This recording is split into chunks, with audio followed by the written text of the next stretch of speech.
پہلے ہو چکے ہیں. یہ سارا جو ہے نا لوگوں کو دکھاوے کی سب کچھ ہو رہا ہے. ہمیں افسوس اس بات پہ ہے کہ ایک پیپل پارٹی وہ تھی جو ذوالفقار علی بھٹو کی پیپل پارٹی تھی، جو اس کا خالق تھا، جو انہوں نے 1973 آئین کی بنیاد رکھی. دوسری پیپل پارٹی بے نظیر بھٹو کی پیپل پارٹی تھی، جو کہ جس نے جمہوریت کے لیے اپنی جان کا نذرانہ دے دیا. اس کے ساتھ آپ کے بہت اختلافات ہو سکتے ہیں، ہمارے بھی اس کے ساتھ کافی ایشوز پہ اختلافات ہیں، لیکن کم از کم ہم یہ سمجھتے ہیں کہ انہوں نے جمہوریت کے لیے زندگی دی. لیکن آج کی پیپل پارٹی جمہوریت کو دفن کرنے کے لیے اپنا کردار ادا کر رہی ہے. اور مجھے سمجھ نہیں ہے کہ میاں نواز شریف صاحب جو کہ آج سے 2-3 سال پہلے یا 4 سال پہلے وہ ووٹ کو عزت کے لیے دینے کے لیے روڈوں پہ تھے، جس طرح وہ کمپین چلا رہے تھے اور اس کا ایک ہی نعرہ تھا کہ ووٹ کو عزت دو. میاں صاحب وہ ووٹ کو عزت کہاں گیا؟ 8 فروری کو آپ کو اصولی فیصلہ کرنا چاہیے تھا، آپ کو اس حکومت کا حصہ نہیں بننا چاہیے تھا. پر لوگ یہ سمجھتے کہ ہاں میاں نواز شریف جو ہے نا کم از کم اصولی سیاستدان ہے. یہ اس قسم کے اقتدار کو آپ نے کیا کرنا ہے جو آپ کو منت و ترلوں کی اور پاؤں پڑنے کی بنیاد پہ جو نا آپ کو اقتدار ملی ہے؟ آپ کے پاس کوئی اختیار نہیں ہے کہ آپ کوئی فیصلہ کر سکے بغیر پوچھ کے. تو مجھے اس پہ بہت افسوس ہے کہ میاں نواز شریف جو اپنے آپ کو ایک جمہوریت کا اور پھر جو ہے نا آئین کی بالادستی کا اور ووٹ کو عزت دینے کی چیمپئن سمجھ رہا تھا، وہ اس پہ خاموش ہے، بلکہ اس کا انشاءاللہ اس کے حوالے سے ہم نے فیصلے کیے ہیں کہ ہم نے آگے کیا عمل طے کرنا ہے. ہم نے سلمان اکرم راجہ صاحب کی تھرو عمران خان کو بھی کچھ اپنے سفارشات بھیجے ہیں، اس لیے ابھی ہم اس کی اناؤنسمنٹ نہیں کرتے، بلکہ شام کو باقاعدہ ایک پریس ریلیز جاری کر لیں گے. اگر کوئی ملاقات ہوتی ہے تو جو ہمارا آئندہ کے لیے عمل ہے اس کے بارے میں ہم باقاعدہ آفیشیل اسٹیٹمنٹ ایشو کریں گے. لیکن ایک بات طے ہے کہ ہم ہر صورت میں جمہوریت کے لیے، آئین کی بالادستی کے لیے اور اپنی بنیادی حقوق کے لیے عوام کے پاس بھی جائیں گے. ہم پارلیمنٹ بھی اپنا بھرپور احتجاج ریکارڈ کروائیں گے، اور ہر فورم پہ ہم تمام جتنی بھی باقی مصطفیٰ بھائی کہے گا کہ ہم اپنی جوڈیشری سے بھی امید رکھتے ہیں کہ یہ تو جوڈیشری کے اوپر اٹیک ہے، یہ تو عملاً طور پر عدلیہ کو ویسے بھی 26ویں آئینی ترمیم کے تحت اپاہج کیا گیا تھا، ابھی تو ختم کی جا رہی ہے. ابھی تو کون جج جو ہے نا اگر اس کی ٹرانسفر پوسٹنگ اور 2 سپریم کورٹ بن جائیں تو کیسی عدلیہ جو ہے نا اپنے وقار کو برقرار رکھے اور کیسا کوئی عدالت سے انصاف کا توقع کر سکے گا؟ پھر یہ جنگل کا قانون ہوگا، یہاں ملک میں آئین اور قانون نہیں ہوگی.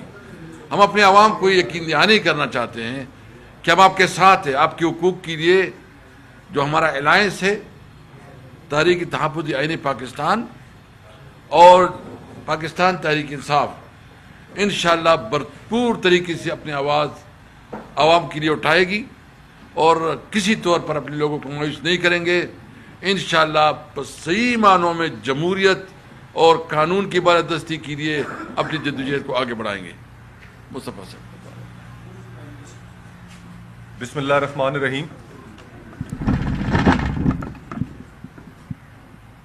اس بات میں تو کسی پاکستانی کو کوئی شک اور شبہ نہیں ہے کہ پچھلے چند سالوں سے اس ملک میں ایک جبر کا نظام نافذ ہے.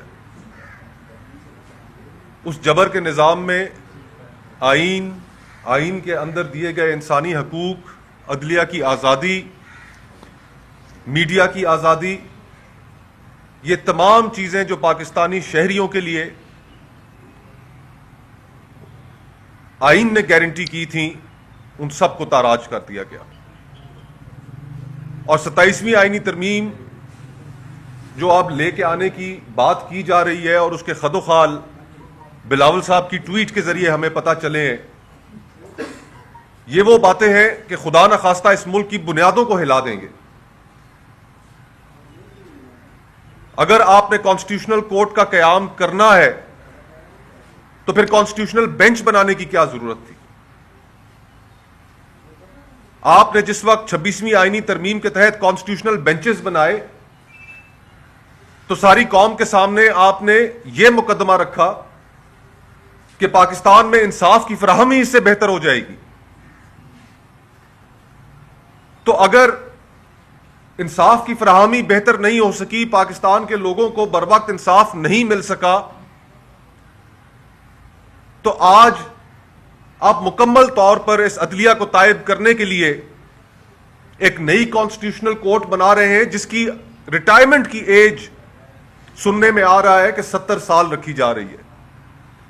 یعنی کہ آپ جج صاحبان کے لیے ایک ٹیمپٹیشن کریٹ کر رہے ہیں، ایک لالچ کریٹ کر رہے ہیں کہ جو حکومت کی لائن ٹو کرے گا، جو حکومت کے خلاف فیصلے نہیں دے گا، اس کے لیے آگے ایک نوکری موجود ہے. اگر وہ حکومت کو خوش رکھے گا اور بھلے وہ اپنی 65 سال کی عمر میں ریٹائر ہو جائے، ہم انشور کریں گے 27ویں ترمیم کے ذریعے کہ اس کو مزید 5 سال کانسٹیٹیوشنل کورٹ میں ملے.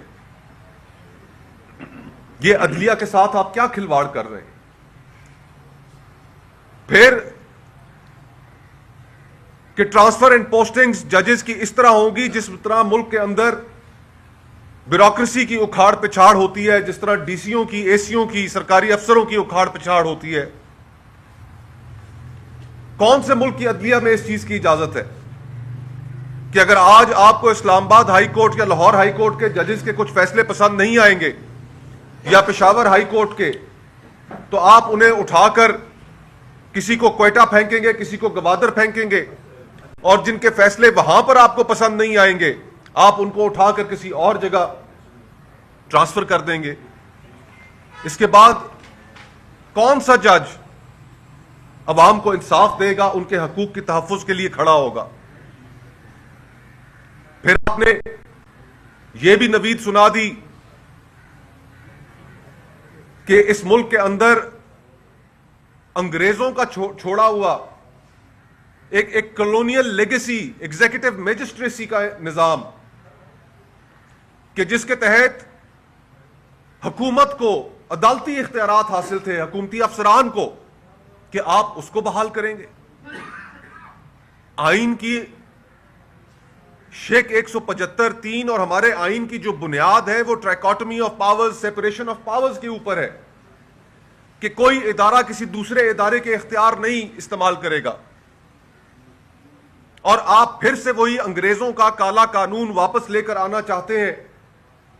ڈی ایم جی کو، ڈپٹی کمشنرز کو، اسسٹنٹ کمشنرز کو وہ عدالتی اختیارات دینا چاہتے ہیں کہ جو سیاسی مخالفین کے خلاف استعمال ہوں گے، جو میڈیا کے خلاف استعمال ہوں گے، جو عوام کی آواز کو دبانے کے خلاف استعمال ہوں گے. اور بات یہیں پر نہیں رکتی، آپ نے ساتھ یہ بھی نوید سنا دی کہ الیکشن کمیشن کی تقرری، اس کے اوپر نئی ترامیم لے کر آئی جائیں گی. چیف الیکشن کمشنر اور الیکشن کمیشن کا جو کمپوزیشن ہے اس کے اوپر. آج اس ملک کے اندر الیکشن کمیشن بذات خود ایک مذاق بن چکا ہے. 8 فروری کے الیکشنز آپ کے سامنے ہیں. 8 فروری کے الیکشنوں کے بعد جو ایک نظام طے کیا گیا تھا کہ اگر کہیں دھاندلی کے الزامات لگتے ہیں تو اس کی تحقیقات کے لیے جو ٹریبیونلز قائم کیے جائیں گے وہ 4 ماہ کے اندر فیصلہ دیں گے.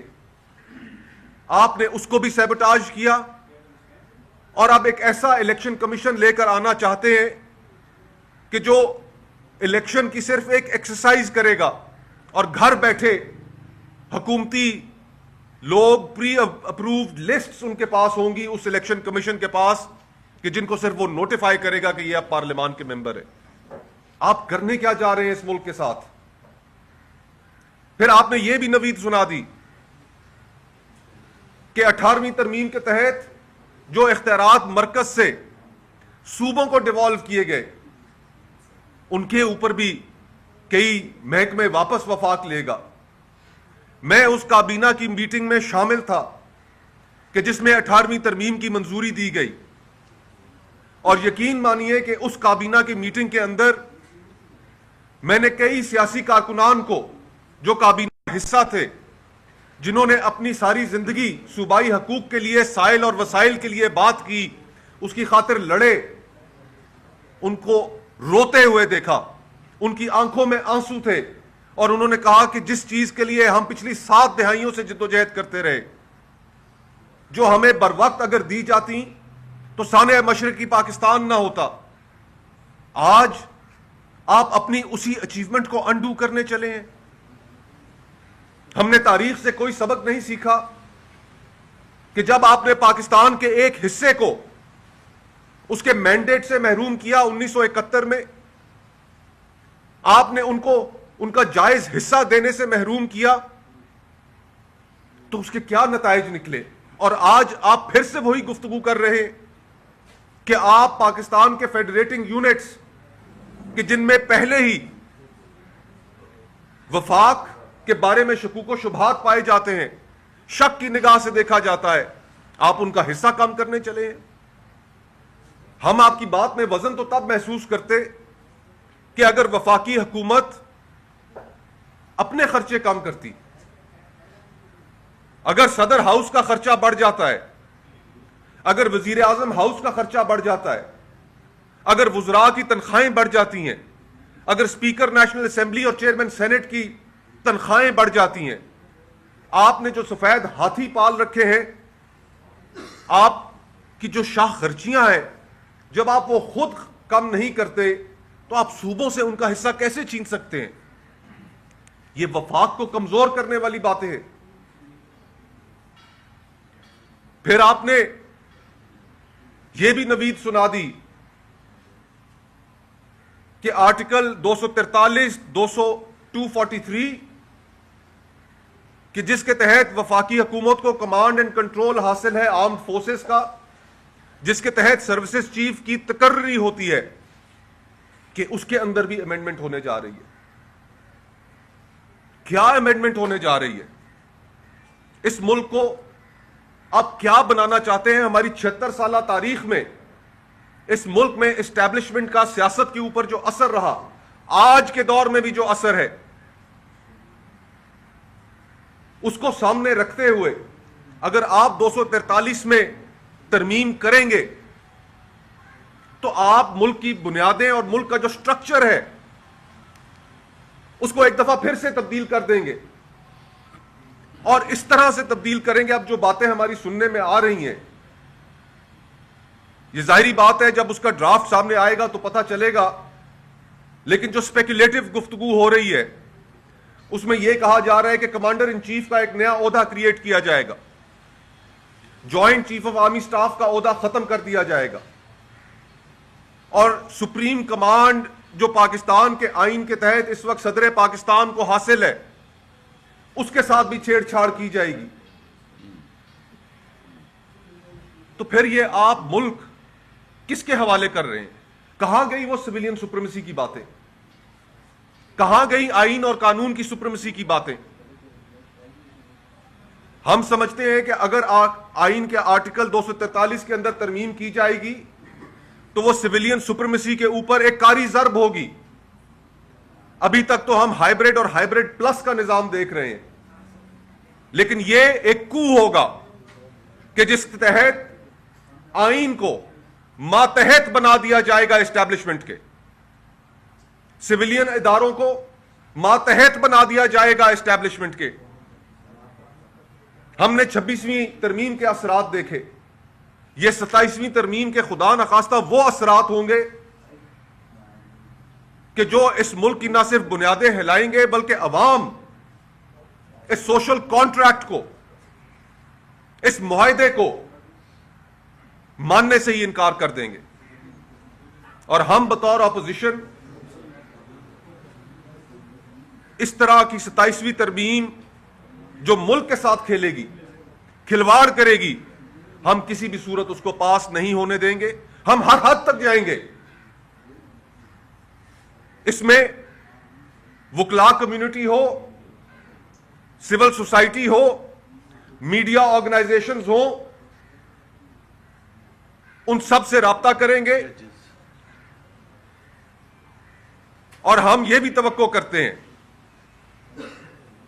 کہ باضمیر جج صاحبان وہ بھی سامنے آئیں. انڈیا کے اندر وہاں پر ایک پریسیڈنٹ موجود ہے کہ جس میں سپریم کورٹ کے جج صاحبان نے وہاں پر اسی طرح کا کھلواڑ جب ہونے جا رہا تھا تو انہوں نے ایک پریس کانفرنس کی اور اس پریس کانفرنس میں اپنا موقف وہاں کے لوگوں کے سامنے رکھا. یہ جو کوڈ آف کانڈکٹ ہے یہاں پر اس کی کوئی ویلیو نہیں رہ گئی. یہ مہینہ ہمارے لیے بہت اہم ہے. انپریسیڈنٹڈ وقت سے ٹائم سے ہم گزر رہے ہیں اور یہ انپریسیڈنٹڈ ٹائمز انپریسیڈنٹڈ ایکشنز کا تقاضا کرتے ہیں. ہم نے اس ملک کے ہر طبقے کے ساتھ بہت قلیل وقت میں ٹائم از آف ایسنس کہ جس میں ہم نے اس ناجائز حکومت اس ناجائز پارلیمان کو یہ قدم اٹھانے سے روکنا ہے. جیسے اسپیکر صاحب نے کہا ہم نے آج اپنی میٹنگ کے اندر اس حوالے سے بہت سی چیزیں ڈسکس کی کہ ہم کیا کیا قدم اٹھا سکتے ہیں. ہم صرف انتظار کر رہے ہیں کہ اگر تحریک انصاف کے کچھ رہنماؤں کی عمران خان صاحب سے ملاقات ہو جاتی ہے تو ان کا بھی ان پٹ لے کر اس کو اناؤنس کیا جائے. ہم نے ایک واضح پلان تیار کیا ہے آنے والے ہفتوں کا آنے والے دنوں کا کہ جس میں ہم بھرپور مزاحمت کے ذریعے اس 27ویں آئینی ترمیم کو چیلنج کریں گے. اس کے راستے میں ایک رکاوٹ بن کر کھڑے ہوں گے اور وہ پلان انشاءاللہ آج شام کو یا کل آپ کے سامنے ہم لے کر آئیں گے, آپ کے سامنے رکھیں گے اور عوام سے بھی تجاویز طلب کریں گے اس دوران کہ کس طریقے سے ایک بھرپور مزاحمت کی جا سکتی ہے 27ویں آئینی ترمیم کے خلاف. بہت بہت شکریہ.